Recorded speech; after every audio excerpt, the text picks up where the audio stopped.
बिस्मिल्लाहिर्रहमानिर्रहीम। अस्सलाम वालेकुम। कैसे हैं आप लोग? आई होप ठीक ठाक होंगे, खैरियत से होंगे। आज फिर एक नई वीडियो के साथ आपकी खिदमत में हाजिर है। और जो लोग चैनल पर नए हैं वो प्लीज़ चैनल को सब्सक्राइब कर दें और बेल आइकन को प्रेस कर लें ताकि हर आने वाली नई वीडियो आप तक पहुँच सके। जज़ाकल्लाह। तो आज की वीडियो की जानिब चलते हैं। देखें जी, आज जो मैं वीडियो में बात करने जा रही हूँ वो बड़ी ही अहम है। ये मेरी वीडियो ख़ास तौर पर गर्ल्स के लिए है। देखें, मैं आज इस वीडियो में बात करने चाह रही हूँ कि लड़कियों की तरबियत कैसी होनी चाहिए। जो एक लड़की है उसका माशरे को चलाने में क्या किरदार है। अगर आप एक बेटी के वालिदैन हैं तो आपके लिए ये वीडियो बड़ी मौसर है। देखें, जब हमारे घर में बेटी पैदा होती है, रहमत पैदा होती है अल्लाह की, और वो आप समझ जाएं कि अल्लाह ताला ने आपको एक अमानत सौंपी है, और वो अल्लाह ताला की सौंपी गई ऐसी अमानत है जिसे आप खुद हाथों से वसूल करते हैं। आप देख सकते हैं, महसूस कर सकते हैं, और वो बहुत बड़ी आपके ऊपर एक ज़िम्मेदारी है। आप उसे कभी भी ये ना समझें कि ये आपकी मलकियत है। बेटी आपकी बिल्कुल मलकियत नहीं होती। जो बेटियां होती हैं वो अमानतें होती हैं जिन्हें हमने कल को अदा करना है, और उसकी अदायगी का अल्लाह ताला ने वक़्त भी मुकर्रर किया है कि जब वो बालग हो जाए तब तक तुम उसे जो है उसकी हुकूक अदा करो, और उसकी ऐसे ऐसे जो सारी ज़िम्मेदारियां हैं वो पूरी करो, और अपनी बेटी की तरबियत अच्छी करो ताकि कल को अमानत वसूल करने वाले को अपनी अमानत में ख़यानत ना नज़र आए।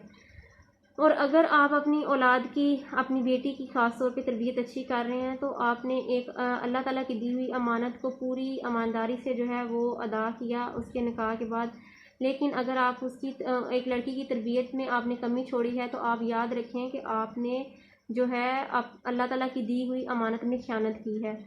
तो ख़यानत कैसे आप लोग करते हैं? देखें, आपके घर में अल्लाह ताला ने बेटी दी है तो उसे कभी भी कमतर ना समझें, उसे अमानत ही समझें, और कभी भी उसे अपनी मलकियत ना समझें, ना मलकियत समझें, ना उसे मनहूस कुछ इस तरह से समझें।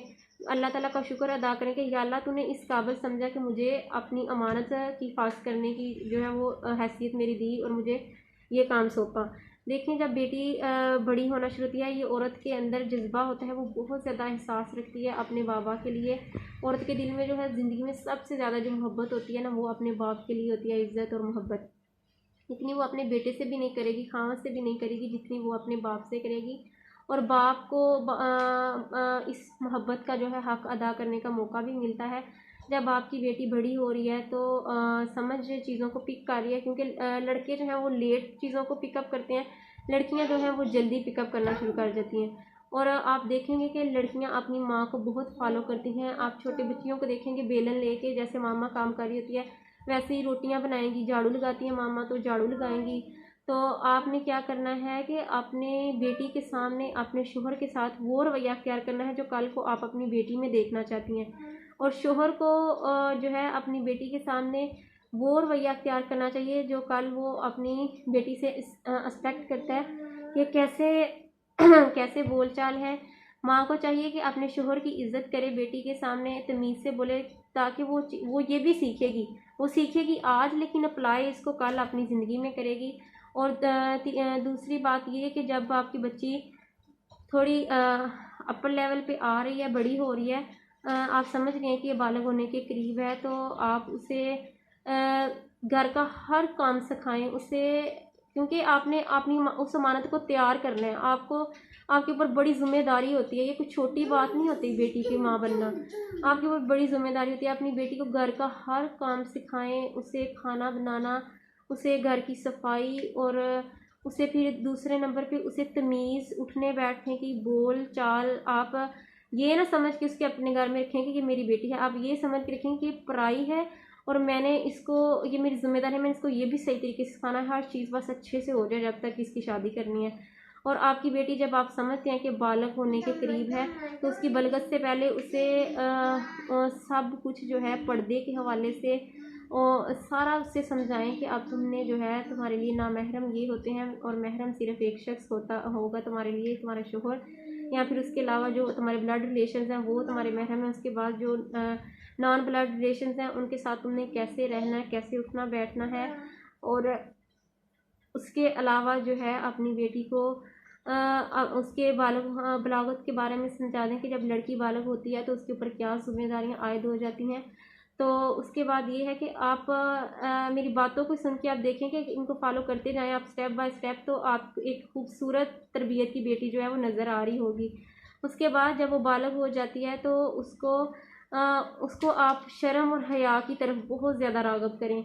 उसे नमाज और सबक की तलकीन तो आप लागत से पहले दे चुकी हैं, तो अब उसको पर्दे का बताएं कि आप तुमने अपने शुरुआत इधर से ही करें कि तुम्हारे बाबा आए तो सर पे दुपट्टा लो, तमीज़ से बैठो, बाबा को खाना दो। और जो तरीके आप उसे अपने बाप के साथ उसके साथ करने के लिए इख्तियार करें, कल को अपने शोहर के सामने भी जो है ऐसे ही पेश होगी कि अपने शोहर को भी घर आते ही पानी पूछेगी, खाना देगी, उसके कपड़ों का ख्याल रखेगी, आपको देख के सीख रही है, फिर आप उसको सिखा रही हैं माशाल्लाह से। फिर कल जो शोहर उसको मिलेगा वो कहेगा कि मैं तो बड़ा ही खुशकिस्मत हूँ कि आप मुझे मिली।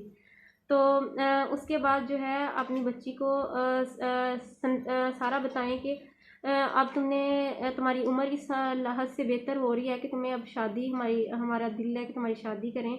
तो शादी के लिए ये चीज़ें जो हैं सारी पर्सनल जो चीज़ें होती हैं वो उसको सारी समझाएं। कभी भी माएँ मेरी बात याद रखें, कभी भी अपनी बेटी को उन चीज़ों को समझाने में कभी ना शर्म महसूस करें।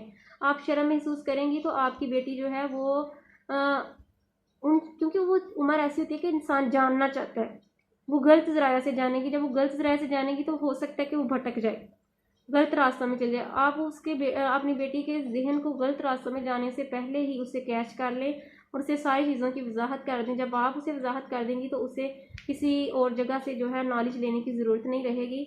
और अपनी बेटी का जो है सोहबत का बहुत ख्याल रखें कि उसकी दोस्तें कौन है, उसका उठना बैठना किन लोगों में है। और अपनी बेटी को जो है सारे शोहर के हुकूक समझाएं।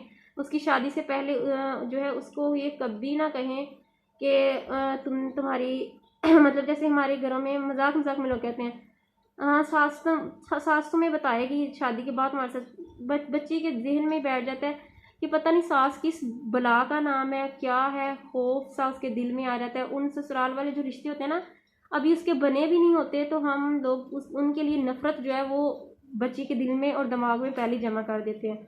उसे हमेशा ये तलकीन करें कि जैसे मैं हूँ वैसे ही तुम्हारी सास होगी और वही तुम्हारा असल घर होगा और तुम्हारे शोहर का हर रिश्ता तुम्हारे लिए काबिल एहतराम होगा। जब अपनी बच्ची को ये सारी चीज़ें आप समझा देंगे तो कल को वो कभी भी अपनी सास से नहीं खौफजदा होगी। जब पहले वो घर से नफ़रत लेके गई है तो उधर वो चाहे प्यार भी करें तो फिर वो नफ़रत से पेश आएगी। और अपनी बच्ची को हमेशा ये समझाएं कि अपने ससुराल की जो मामलात हैं वो तुमने यहाँ नहीं लेके आने, ना यहाँ लेके आने हैं, ना अपने घर से बाहर लेके जाने हैं, वो तुमने वहाँ ही डील करने हैं।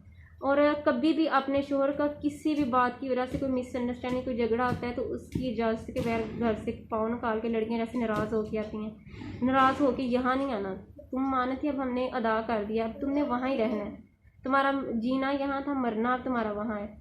तो आप इस तरबियत को देखें कि कभी भी आप इस तरबियत के बाद जो है आपकी बेटी ससुराल से नाखुश वापस नहीं आएगी। उसमें सब्र पैदा करें, उसमें बर्दाश्त पैदा करें, उसे चीज़ों का मुकाबला करने की जो है हर मुश्किल वक्त के लिए उसको तैयार करें। तो इंशाल्लाह जब आप उसे शादीशुदा ज़िंदगी में देखेंगे तो आपका दिल खुश होगा, आपका तो जो होगा वो जिसके मुकद्दरों में जाएगी वो बहुत खुश नसीब हो जाएगा।